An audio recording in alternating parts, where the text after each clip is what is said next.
Hello captains, నేను Tirupati bike taxi Rapido చేయడం వల్ల ఒక 1 yearగా ఒక లాస్ట్ 3 monthsగా టాప్ ఎర్నింగ్స్గా వచ్చాను. దాంతో పాటు లాస్ట్ మంత్ సమ్మర్ కాంటెస్ట్ పెట్టడం వల్ల 400 రైడ్స్ అనేది నేను టైం ఇచ్చిన డ్యూరేషన్ ఇచ్చే టైంలో కంప్లీట్ చేయడం వల్ల దాంతో పాటు 400 రైడ్స్తో పాటు నాకు డ్రాపింగ్ రేషియో పాటు ఎక్కువ రైడ్స్ యాక్సెప్ట్ చేయడం వల్ల సార్ నన్ను టాప్గా విన్నర్గా నన్ను అనౌన్స్ చేశారు.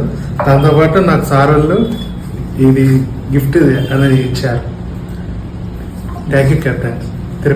సమ్మర్ కాంటెస్ట్ లో విన్ అయిన అతను భరత్ కుమార్. దీని ఏంటంటే 400 రైడ్స్ ప్లస్ చేశాడు.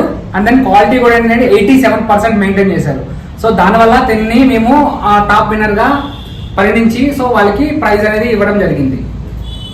ఓకేనా. ఇంకోటి ఏంటంటే సార్ కొంతమంది నాకు కాల్స్ చేశారు. 400+ పైన రైడ్స్ చాలా మంది చేశారు, దగ్గర 50 members చేశారు. ఈ 50 members లో తిన ఏంటంటే క్వాలిటీ కూడా మెయింటైన్ చేశాడు. అందరూ క్వాలిటీ మెయింటైన్ చేస్తుంటే అందరికీ నేను విన్నింగ్ కాంటెస్ట్ లో విన్నర్స్ గా అనౌన్స్ చేస్తుంటాను. ఇంకా చాలా మంది ఉన్నారు. వాళ్ళందరూ కూడా ఏంటంటే నెక్స్ట్ టైం నుంచి అన్నా క్వాలిటీ కూడా మెయింటైన్ చేయండి, విన్నింగ్ అవుతారు. అండ్ దెన్ ఇంకోటి ఏంటంటే ప్రతి ఒక్కరు అన్ని రైడ్స్ యాక్సెప్ట్ చేయండి, అన్ని రైడ్స్ డ్రాప్ చేయండి. ఓకేనా.